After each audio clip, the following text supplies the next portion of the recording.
Welcome to the Deep Dive. Today we're tackling a really big, important topic, autism spectrum disorder, or ASD. Yeah, it's definitely a deep dive. The sources we've got cover, well, pretty much everything: clinical practice, how people think, job challenges, and even those big public arguments about what causes it. Exactly. So our goal here is to pull out the key things you need to know. We're hitting four main points. First, new ways people communicate and how we talk about identity. Right. Second, that sort of spiky cognitive profile you see in testing. Third, the tough reality of employment, but also what actually helps people succeed there. And finally, getting clear on the science behind some major controversies like vaccines and other health concerns. Yeah, and that last one, separating fact from, just correlation, is super important, especially with health stuff. We're really sticking to the evidence here. Absolutely. Critical thinking is key. Okay, so let's start with communication. The sources really frame this as a basic human right, don't they? They do. And it's a major factor because, well, the stats show around 30% of autistic kids don't primarily use spoken language by the time they're school age. 30%, wow. So that's where AAC comes in, augmentative and alternative communication. Exactly. AAC. And it's not just one gadget. It's a whole range of things: gestures, pictures, writing, those voice output devices. It's multimodal. But I think a lot of people worry, though. They hear communication device and think, oh, won't that stop the child from learning to talk, make them reliant? That is such a common misconception. But the sources, they're really clear. It's a myth. Okay. There's absolutely no evidence that AAC slows down speech. In fact, the research is increasingly showing the opposite. The opposite? Yeah. Using AAC seems to actually help develop speech, plus social skills, school skills. It takes the pressure off, reduces frustration. Okay, that's huge. So it's not a crutch, it's more like a bridge. A bridge, that's a perfect way to put it. And you mentioned it's a range of things. How are they usually categorized? Like low tech to high tech? Pretty much. You've got no tech, basically just using your body, gestures, nodding. Then there's paper-based stuff like picture boards or communication books. PECSS fits here, though that's a specific teaching method often for making requests. Right. Then mid-tech. These are simple electronic things, battery-powered, maybe speak a few recorded messages. Think like a Big Mac switch or a GoTalk. Okay, and then the high tech end.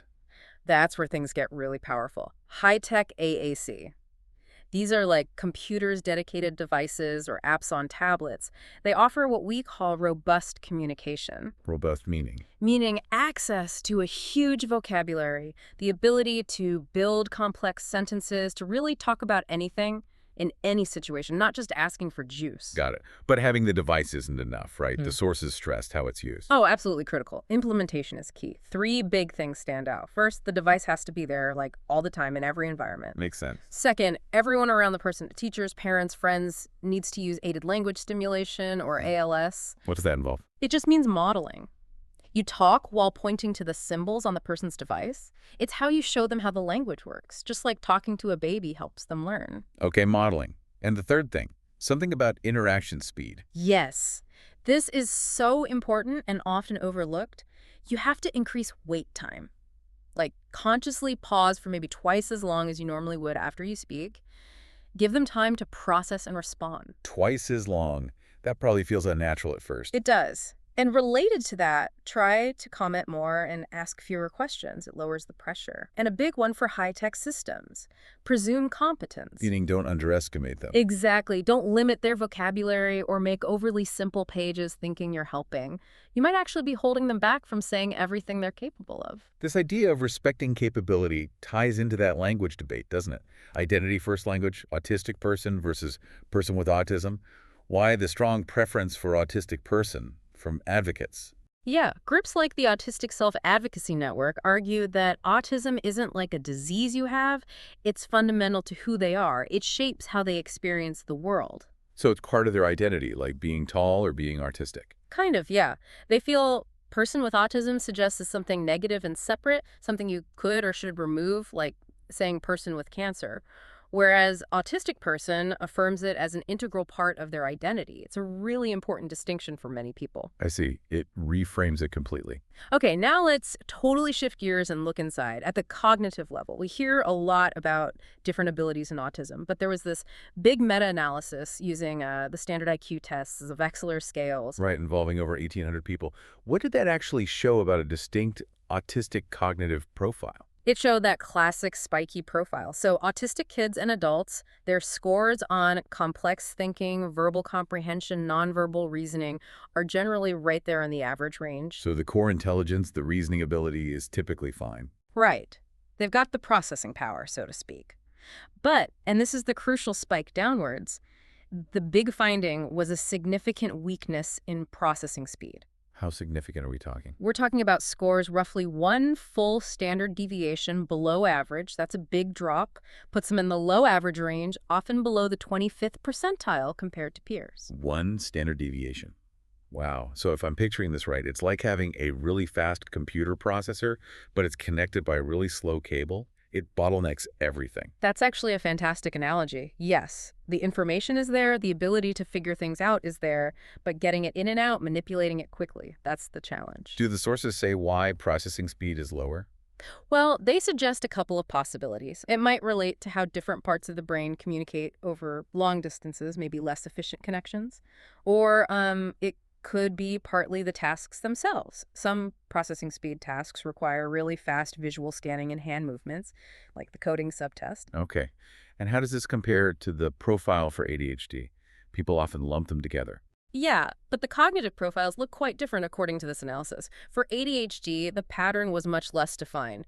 Most scores were average. No big spike down. The only consistent finding was slightly lower, working memory, maybe half the standard deviation down. But that processing speed weakness, the one that's so prominent in autism, it just wasn't reliably lower for the ADHD group compared to their other skills. That's fascinating. So can doctors use these profiles to diagnose autism or ADHD? No, definitely not. The overlap is too big. They aren't specific enough for diagnosis on their own. But knowing this pattern, especially the low processing speed in autism, is incredibly important for planning support. How so? It explains why things like extra time on tests or breaking down instructions are so helpful. It's not about lowering expectations, it's about providing a necessary accommodation for that specific cognitive bottleneck. Right, leveling the playing field based on their actual cognitive architecture. Precisely. Okay, so if cognitive abilities are often average or even high, let's talk about the real world specifically work. Why are the employment numbers for autistic adults so, well, frankly, awful? Sources say 50 to 75% are unemployed or underemployed. It's a huge disconnect, isn't it? A real crisis. Because employment offers so much quality of life, dignity, independence, and employers actually stand to gain a lot too. Reliability, focus, attention to detail are common strengths. So if it's often not about their ability to do the job tasks, what's the biggest hurdle? Why do things fall apart? The number one factor, according to the sources, interactional difficulties. Social stuff. Exactly. Things like misreading social cues or facial expressions, maybe communication style seems blunt or asks too many questions, not quite picking up on those unwritten rules of the workplace. That's often what leads to problems, even termination. And beyond the social aspects. Cognitive challenges can play a role too. Difficulties with executive functions like organizing tasks or adapting to unexpected changes. And emotional factors are big. High anxiety, often triggered by sensory overload, bright lights. Noise can make the workplace really stressful. It sounds like just finding any job isn't the answer then. The support needs to be much more specific. Absolutely. Supported employment models make a massive difference. It starts with individualized job placement. Meaning finding the right job, not just a job. Yes, matching the role to the person's actual strengths and interests. Looking for jobs that are predictable, have clear tasks, and maybe don't require constant, intense social interaction or have overwhelming sensory input. Okay, individualized placement. What about the training? It needs to be intensive and on the job, usually with a job coach initially. And crucially, that coach doesn't just train the autistic employee, they train the supervisors and coworkers too, helping them understand ASD. What kind of training methods work best? Things like modeling the tasks, clear reward systems, and especially visual supports. Checklists, picture schedules, maybe even prompts on a tablet or phone, anything that makes the steps and expectations concrete and visible. And this support isn't just temporary. The job coach doesn't just disappear after a few weeks. No, that's a recipe for failure. Long-term support is vital for keeping the job. The coach needs to systematically fade their direct help, Okay. but transfer those support responsibilities to natural supports in the workplace, like a helpful supervisor or a friendly colleague. Plus, there needs to be ongoing monitoring, someone checking in, because Unexpected changes are just really disruptive. So it's a sustained, multifaceted approach. It has to be for All success. right, let's tackle the controversies and treatment guidelines to wrap up. First up, the one with the clearest scientific answer, Mm. vaccines. Yes, let's be absolutely clear here. Based on the overwhelming evidence in our sources, vaccines do not cause autism. No ambiguity there. None. This whole idea came from a single fraudulent study back in 1998 that was retracted. The author lost his medical license. Since then, we're talking over 20 huge, well-designed studies, millions of kids worldwide. The science is definitive, no link. End of story. Okay, settled. Now, let's move to something more recent and perhaps more nuanced in the discussion. Prenatal acetaminophen use. Tylenol, basically. There's been media buzz about a link to ASD and ADHD. What did the sources actually say? This is where we need to be really careful about correlation versus causation. There have been large studies, like the Nurses' Health Study 10, that found an association. An association, meaning women who reported using more acetaminophen during pregnancy, especially later on, were somewhat more likely to have children later diagnosed with ASD or ADHD. Correct, an association. And this led some scientists to issue a statement recommending minimizing use lowest dose, shortest time, only when necessary. But the experts cited are not saying acetaminophen causes these conditions, right? Exactly. They stress there is no proven causal link. These are observational studies. They can't prove cause and effect. There could be other reasons for the link. Like what? Well, the reason the mother took acetaminophen in the first place, maybe she had a high fever, and we know maternal fever itself can impact neurodevelopment. Or maybe it's related to underlying genetics that increase risk for both needing pain relief and having a neurodivergent child. So the official advice hasn't changed. Not according to the FDA and CDC cited here. They still consider acetaminophen the safest option for pain or fever during pregnancy because the risks of not treating severe pain or high fever are well known and potentially serious.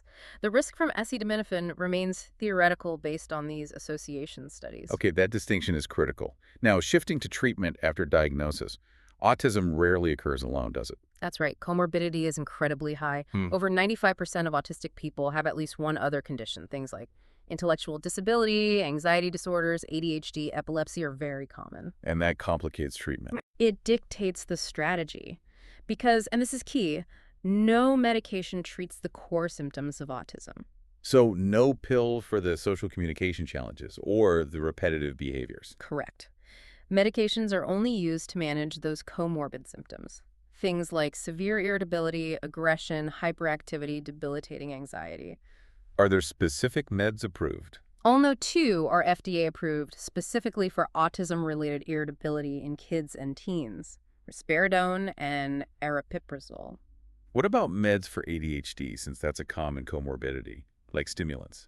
They can be used, yes, like methylphenidate or atomoxetine, but the sources note they tend to be less effective in autistic kids compared to kids with just ADHD, and they often have more side effects, so they need very careful monitoring. Okay, and things like SSRIs for anxiety. They might help with anxiety or depression symptoms, but studies haven't shown they do much for the core repetitive behaviors. Melatonin is often helpful for sleep problems, which are also common. Before we finish, the sources had a strong warning about unproven therapies. Yes, a really important warning. Clinicians need to talk to families about treatments being marketed that have no good evidence or even dangerous. Things like chelation therapy, hyperbaric oxygen, certain extreme diets. Dangerous how? Well, chelation, for example, can have serious direct health consequences. Others might not be physically harmful, but cause harm indirectly. Families spend huge amounts of money, waste precious time, and might abandon therapies that do work, like good behavioral support or AAC. It's crucial to stick with evidence-based approaches. Okay, that's a vital point. So Yeah. pulling this all together, what does this mean for you, the listener? Well, we've seen AC as a powerful tool, especially with modeling. We've learned about that distinct cognitive profile, that processing speed difference being really key.